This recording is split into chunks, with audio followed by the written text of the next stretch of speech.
How's it going, everybody? CJ here, back in another video. We're doing another first toss today. This one is on Araumi of the Dead Tide. This card is really sweet. This might be my favorite out of the uncommon commanders in this set.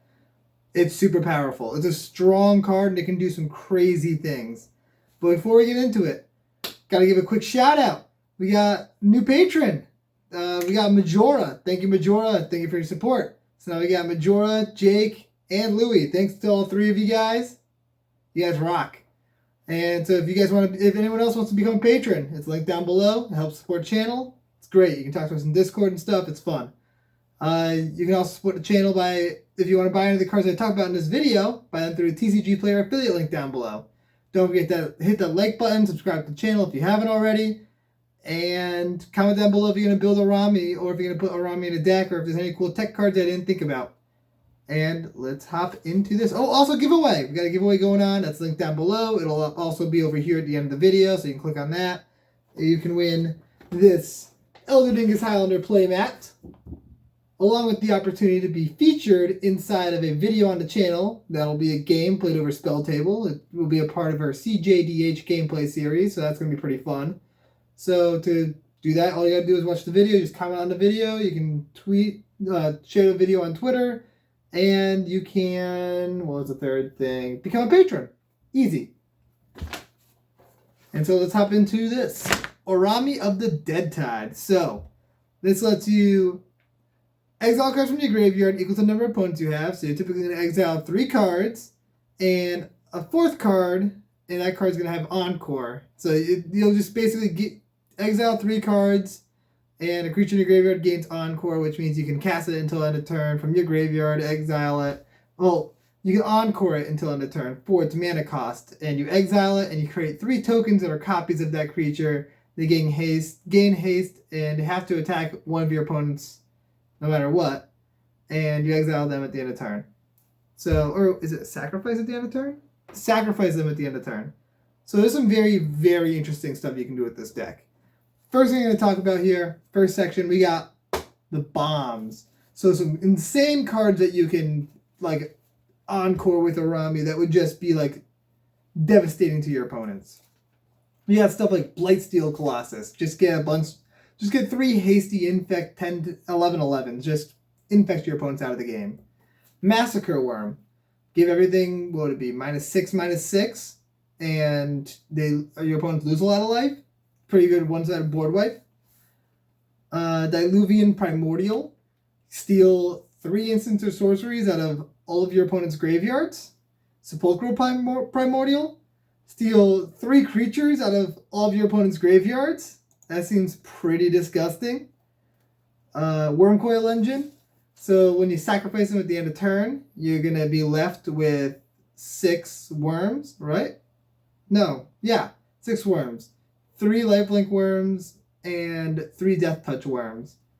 That's pretty solid. So 6 mana, you swing for, what would it be, 18 damage across 3 players, and you end up with 18 power over 6 bodies on the board. Solid. Agent of Treachery, just steal 3 permanents. You got Grave Titan, enters the battlefield. 3 of them enter the battlefield, you create 6 tokens. You attack with all 3 of them. They create 6 more tokens. So when they sacrifice, you still have 12 tokens on the board. Lord of the Void. This one, so when it hits your opponents, it's a flyer, so it's going to be hard to not get, so it's going to be hard for them not to get hit by it.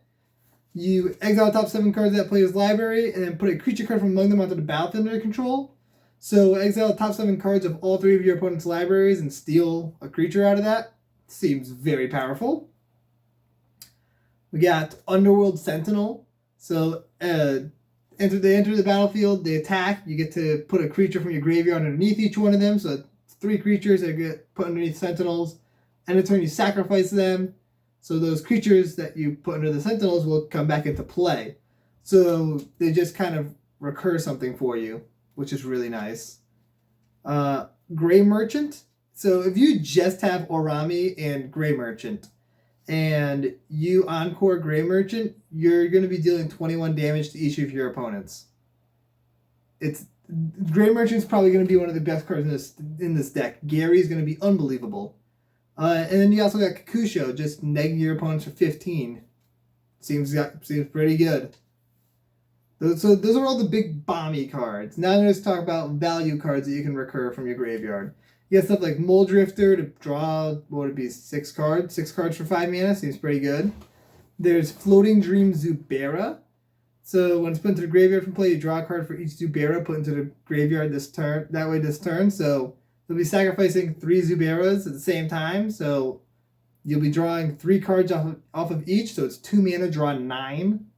That seems disgusting. Actually, I want to check one quick thing here. This card might be a very, very good spec card because it's a Kamigawa card, a foil of this. Probably not easy to find. Let's see. Well, I only want to see lightly played in near mint. Alright, so there's 14 results. So there's 14 copies on TCG Player, and they go from $2 up to $5. So yeah, they're not cheap. Like, I mean, they're cheap right now, but I mean, they get up to $9. So if you're gonna build this deck, you should buy a copy now. Next we got Impaler Shrike. This one's kind of weird, but so you resurrect this, so it's 4 mana. You get 3 copies of it. Enters the battlefield. You attack your opponents. It's got flying, so it's gonna be hard to block. Hit your opponents with them. If you hit all 3, then you can sacrifice them there and draw 3 cards off each. So it's 4 mana, draw 9. Still very good. Not as good as 2 mana, but still very good. You got Watcher for Tomorrow. It's got Hideaway. So it enters the battlefield tapped, and you get to look at the top 4 cards of your library, exile one of them underneath it, and when it leaves the battlefield, put the exiled card in your hand. So you can pay 2 mana to basically dig through 12 cards and pick 3 of them to keep. It seems pretty good. Thalicus Deceiver. When it's got Shadow, and when it hits a player, you can sacrifice it to steal a creature. So you just steal all 3 of your opponent's best creatures. Next we got Ravenous Chupacabra. Just kill 3 things. Same thing with like Noxious Gearhulk. Good cards in the deck. Gilded Drake. Steal 3 of your opponent's creatures, and then they lose their Gilded Drake. It's an expensive card, but it's very, very powerful in this deck. You got Peregrine Drake, basically makes you 15 mana, and then you can just go nuts after that. If you have a big graveyard, then you can Peregrine Drake, and then you can like do other stuff from your graveyard, and it's going to be cool. Plague Crafter, Fleshbag Marauder, Demon's Disciple, and Merciless Executioner. All those are pretty good. So if you resurrect those, if you encore one of those, that means 3 of them enter, you sacrifice the 3 of them to their own trigger, and all of your opponents have to sacrifice 3 creatures each. Very, very good. Very good at hurting your opponents big time. Hope of Guriper. It's a flyer, so it's hard to block, and if it hits, you can stop your opponent from casting on creature spells during the next turn. Phantasmal Image, just 2 mana to get the best thing that's on the board, times 3. I like that. Croxa, 2 mana, make your opponents discard 3 cards. Seems very, very good. We have Vindictive Lich. So you can, the best part about this is that for each one of them, you can choose the targets differently. And so you can make an opponent sacrifice a creature, discard 2 cards, and lose 5 life. Spread out however you want to do it. And with 3 of them, that means you have 3 triggers for each one of these to pick how you choose. So if there's somebody that's got like a very, very tough creature to kill and 2 other small creatures, you can make them sacrifice 3 creatures and get rid of that creature. Make another person lose 10 life and discard 2 cards, and make another person purse 5 life and discard 4 cards. You can do it however you want to. It's pretty good. And we got Solemn Simulacrum. You get to ramp. I mean, you get to get 3 lands out of your deck, and then you also get to draw 3 cards. So that's an auto include. Thief of Sanity and Gonti are both really good ways to steal cards. They just seem like fun cards for this deck. And a lot of these cards have ETB triggers, so Panharmonicon seems like a good include. Next up, we're going to talk about another very important section of the deck is going to be self-mill cards. So you need to fill your graveyard because you're going to be exiling 4 cards from your graveyard every time you encore. So you're going to need a lot of cards in your graveyard. Mesmeric Orb, I've said this before, I'll say it again, it's probably my favorite card for self-mill, especially when you throw in Basalt Monolith. You can mill yourself as much as you want. It's great. There's Stitcher Supplier, which is also a really good card to resurrect because it's 1 mana, exile 4 cards, mill 9 cards. They sacrifice, mill 9 more cards. Very, very good. Frantic Search, just a good way to draw a couple cards and choose the cards that you want to put in your graveyard from your hand. Windfall, just dump your hand into your graveyard and draw however many cards the most person has. Whispering Madness, which is like the same thing as Windfall, except it can be done every turn. You've got Ashiok Dreamrender, so you can screw up your opponent's graveyards and mill yourself with Ashiok. You choose yourself to mill, then it exiles your opponent's graveyards. Doom Whisperer, you can just keep surveilling using your life to help fill your graveyard and kind of filter what you want to draw. We've got Mirror Mad Phantasm, which is the good card in this deck to just like mill a good chunk of your deck. It's a good amount of mana and it takes a turn, but it'll mill a lot of your deck. Traumatized to just mill half your deck. Seems good. Keening Stone, good way to continuously mill. Hedron Crab, landfall to mill yourself. Unfortunately, the other one, Ruin Crab, is an opponent, so you cannot mill, or it's like each opponent or something, so you can't mill yourself with that. Glimpse the Unthinkable is just a really easy way to mill. Milliken, it's a mana dork that lets you mill. Jason's Archivist lets you just wheel away, basically, like Windfall every turn, and it's also a encore target. So if you encore it, you can Windfall 3 times, fill the graveyard that way. And Alter Dementia. This card seems like it might be one of the best cards in the deck. So you can encore, like say you encore, I don't know, let's say you encore Grave Titan. So that's a 6/6. You encore it, you swing, you get your 12 tokens, you get your 6 when it enters, you get your 6 when they all attack. End of turn, you can, in the response to the sacrifice trigger, sacrifice them, your 3 Grave Titans to Alter Dementia, targeting yourself, and you mill 18 cards. That seems very, very good. Just a good way to keep your graveyard full. And you can do that with like anything. Any creature that you encore, you can just sacrifice Alter Dementia in response to their sacrifice trigger, and you get to mill a lot of cards.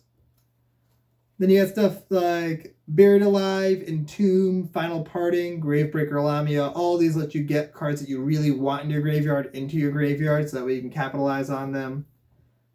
If instead of the Alter Dementia plan, if you want to keep those cards, you can use Teferi's Veil or Sundial of the Infinite to keep them in play, which seems like a very, very good idea.